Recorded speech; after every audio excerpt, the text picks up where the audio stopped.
Good afternoon, everyone. This is the Florida Medical Directors Association, the Society for Post-Acute and Long-Term Care Journal Club. Today's date is March 25th, 2020, and I am your presenter, Dr. Diane Sanders-Cepeda. I want to talk to you today and talk through a COVID-19 update. This is something that I want to bring to you, but I don't want to be the only voice talking, so we will have time for open discussion at the end of the presentation. Please note that this presentation is being recorded.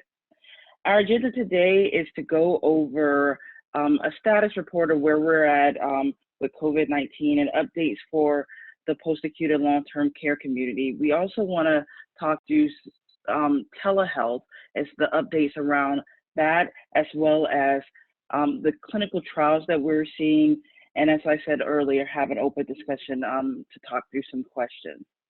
So just the state of the state, what we're seeing is that every state is being touched with COVID-19. We're also finding that in many of our territories, we're also experiencing cases. And we are at the point where we are now seeing our hospitals being overran with COVID-19 cases. This is a snapshot of Florida. I sit in Broward County, and we just wanted to show you what is happening in Florida. And this was updated at 11 a.m. on today's date, March 25th. And we're already at near 1,500 cases in Florida. We are monitoring another 1,200. We've done over 16,000 tests. And as of 11 a.m., 1,467 were positive. There was an emergency order that came out on March 11th, which was from the governor, Governor DeSantis, governor of Florida. And we saw some issues with the way our providers were being able to go into the facilities secondary to this order. We did push back. This order was around visitation, and what it stated was that all non-essential visitors were to be turned away from the facility. Anyone who had any exposure traveling internally or to certain domestic airports were to not be allowed in. And unfortunately, we did see where some providers throughout the state of Florida had issues getting into the nursing homes to see their patients. We were able to circle back and push back and make sure that they understand that all medical providers, healthcare providers, whether they're physicians, physician assistants, or nurse practitioners, are essential to the healthcare of our residents in post-acute and long-term care. Also wanted to go through a couple of other updates. On March 17, there was an 1135 Medicaid waiver. Florida was the first state to request that waiver. What it allows is for us to be able to provide care in alternative settings, such as hotels, cruise ships, if we needed to use some of those facilities, just in case a licensed facility needed to be evacuated. It waives prior authorization requirements. It also suspends some nursing center screening requirements. It does some other things for administrative purposes, but the key is that it allows us to get ready just in case we see that we need to close down a facility. And as of today, we have 126 nursing homes in 27 states that we know of that have a COVID-19 positive case. So we are anticipating those numbers to grow and to expand. I also wanted to show you some things that we've taken that are now impacting our state. We have residential and long-term care facilities need to implement universal use of facial masks. That came through last week on, I believe, the 18th of March. And it was effective immediately for all of the staff, as well as any visitors who were coming into the facility. They must wear a facial mask at all times. I do know that there is a shortage of personal protective equipment. There are a lot of great resources on the Florida Healthcare Agency's website, FHCA. And what I found that to be very helpful was to note that if a facility is experiencing a shortage, they could call their county emergency management office and report that.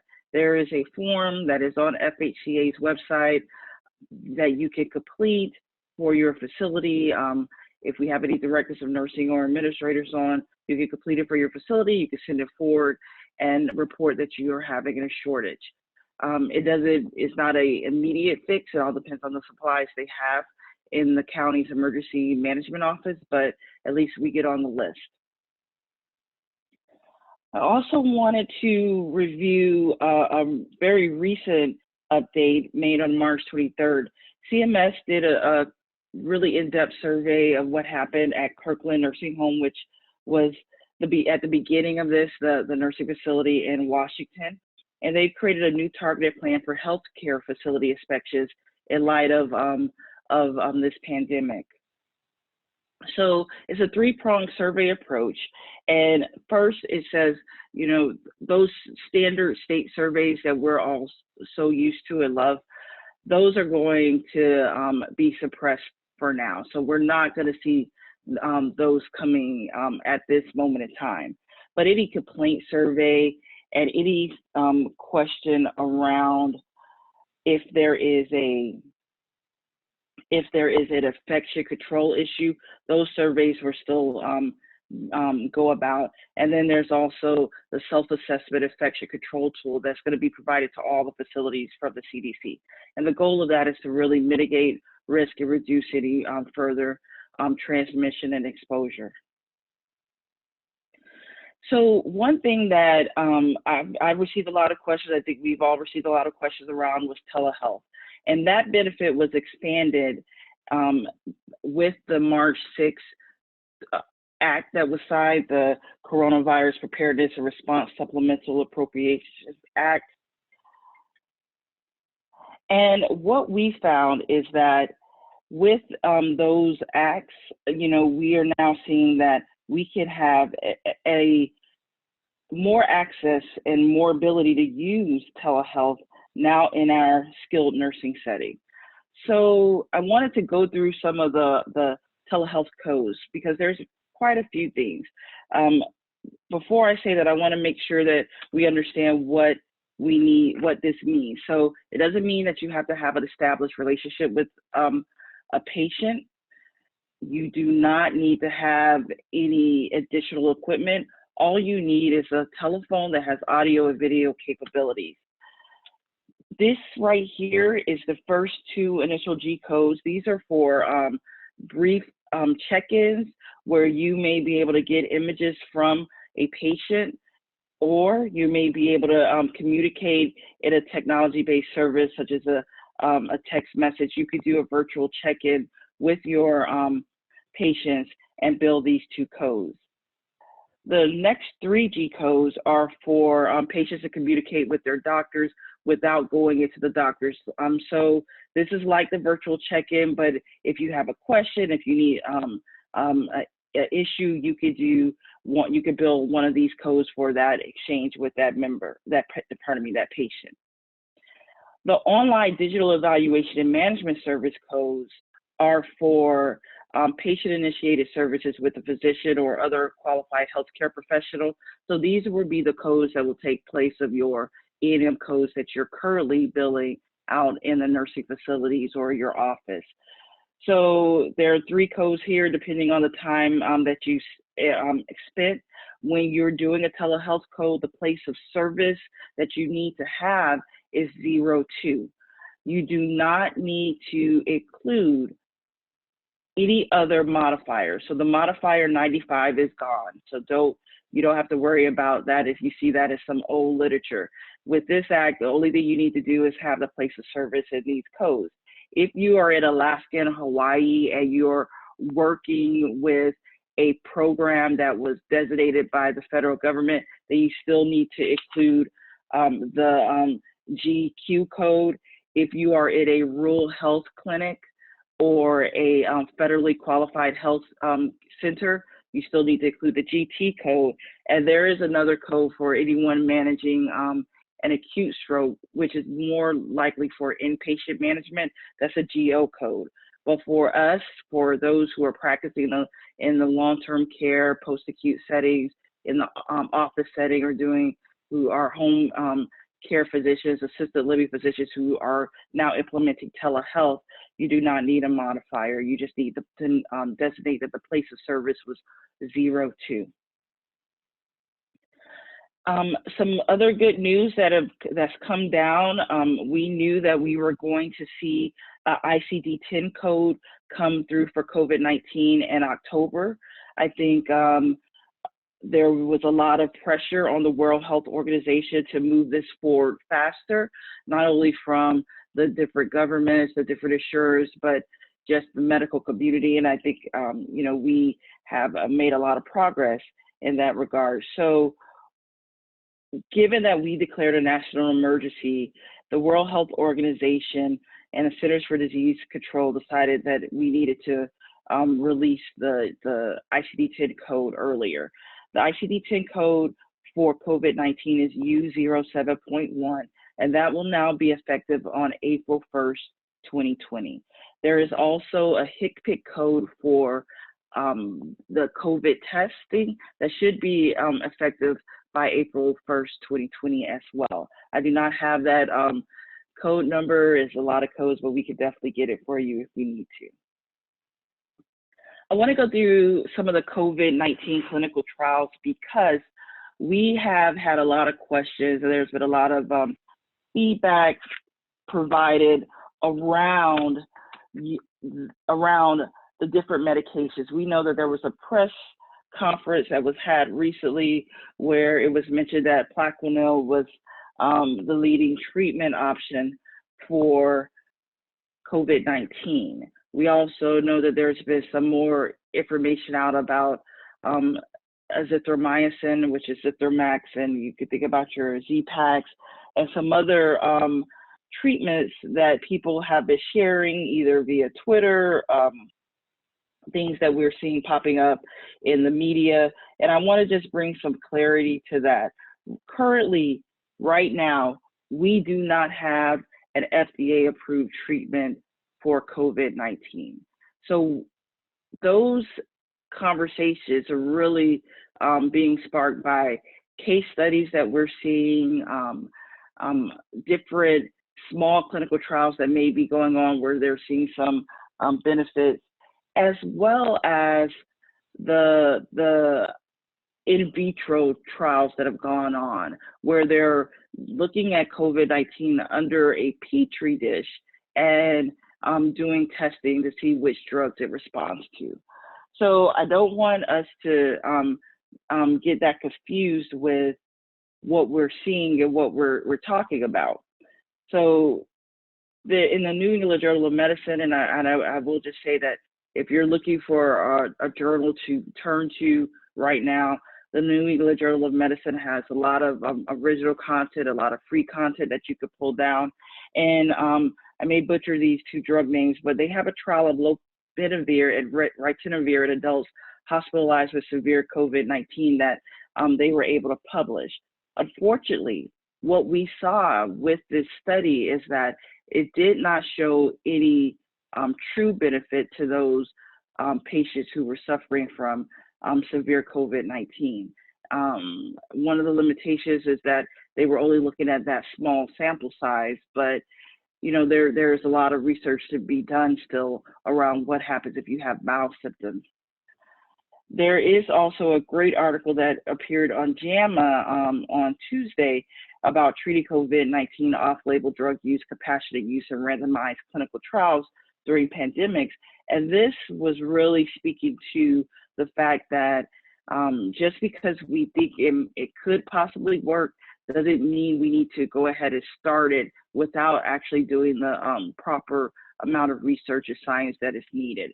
It spoke to the fact that there are several clinical trials that are going, but we need to be careful because many of these drugs, as we know, have severe either adverse reactions or side effects that a patient can experience, the QT prolongations with some of these drugs. We don't want to just start experimenting and hoarding medications. And that brings to another point of drug hoarding, and what we're seeing across the country is certain areas where physicians are now prescribing themselves huge amounts of Plaquenil.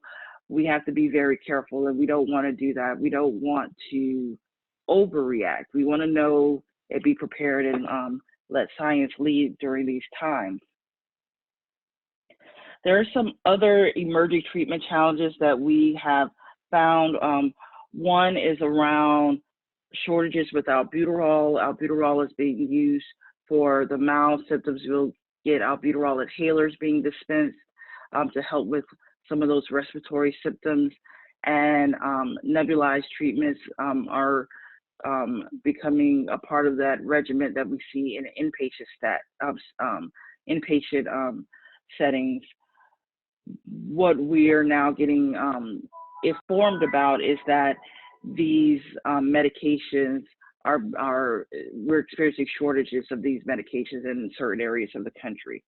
There was also some literature around ACE and ARBs, and the question was about, should we use this given that there is some suspected binding of the proteins with the ARBs and the ACEs, and currently all of the cardiology societies, the 3 leading cardiology societies in America, are saying continue your ACEs, continue your ARBs, do not subvert treatment. And like I said, there's still science that needs to happen around that. And right now the recommendation is to continue on those medications. The other question we saw, as we're seeing more case studies around how non-steroidals have not been helpful in treating COVID-19 symptoms. In some of those case studies, there have been reports that it actually worsened the symptoms. It currently, what I've seen is that the medical community at large is avoiding using non-steroidals for these patients. The other thing that I read about recently was around steroid treatments. And steroids, we think about it a lot as part of our first line management for a COPD exacerbation. We're finding more support that may not be a first line type of treatment for COVID-19. And I recently saw a Itisavis out of Washington State say, we should probably stop using the inhaled corticosteroids on COPD patients who have COVID-19, as it may worsen their symptoms. There's no clear communication. I haven't seen anything come out of the pulmonology societies about that yet, but it's just something to be aware of. Now, that leads us to some outstanding questions that we are receiving. And one is, when can healthcare workers return to work? There is some information on the FHCA that speaks about returning to work in 3 days. If you haven't been tested, if you're not tested and you haven't had symptoms, but you were suspected, maybe you can return to work in 3 days. And then there's some counter information about returning in 7 days. I do think you probably should play it safe for the healthcare workers and not return until 7 days after you've had symptoms in the non-tested environment. If you've been tested and been found to be positive, then you cannot return to work until you have 2 consecutive negative tests. They could be 24 hours apart, but you have to have 2 of them at this time. What are we doing about the personalized protective equipment shortages? As I said, there are emergency management offices in every county in Florida. I'm not aware of all the particulars in every other state, but I do know as a nation we are trying to address the shortages. There is some good information on the CDC's website about what to do, and we're telling everyone to follow the CDC guidance, even if you have to use other types of equipment for protective equipment, to follow the CDC latest recommendations.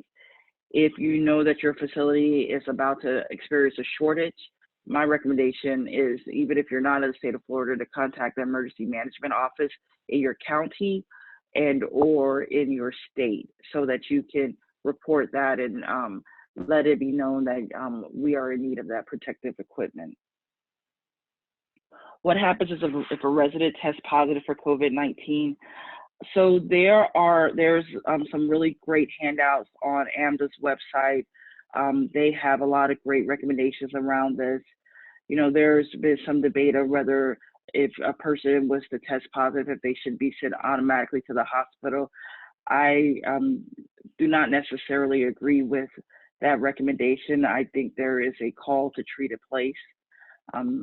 You know, if we can make sure that that person is isolated, even if it's a suspected case, if we could isolate those patients in the facilities, I think that would be a better approach than trying to send them to a place where we know that they have a higher risk of getting infected, and there may be a difficulty in treating and managing them. And this really depends, and you know, it is a clinical decision that is going to depend on the conversations you have with that facility, the family. You know, this is a call for advanced care planning and to have some proactive discussions and contingency plans in place so that you could talk through with your facilities and the families and the residents about what we need to do just in case we get sick. When do we need to be transferred to a higher level of acuity? What can they do that we are not able to provide? So I think it's really the time and place to have those discussions are now, before we start seeing any more cases in our nursing facilities. It behooves us to really get with our administrators and our directors of nursing, whether you're the medical director of the facility or you're just attending to someone's care there. You are part of that medical staff, and it's really important for you to know what we need to do to treat these people in their homes. The same goes for any patients you may see at home. You need to really have a conversation with the family members around treat a place contingency plan. What do we need to have on hand just in case we need to keep them here and treat them in their homes? And I will say that that applies to disability facilities. You could talk to their nursing directors and their if there's a medical director there, and if not, as most disability facilities do not have, you could talk to the management and just make a plan. Now, if their symptoms are worsening, if they're declining rapidly and they are severely short of breath and you cannot treat them in place, then that is when they need to go to a higher level of acuity. But I really do believe in being proactive and having those conversations and looking at when you're having an advanced care planning conversation, really having the discussion: do you want to be hospitalized? Do you want to be intubated? Do you want to be resuscitated?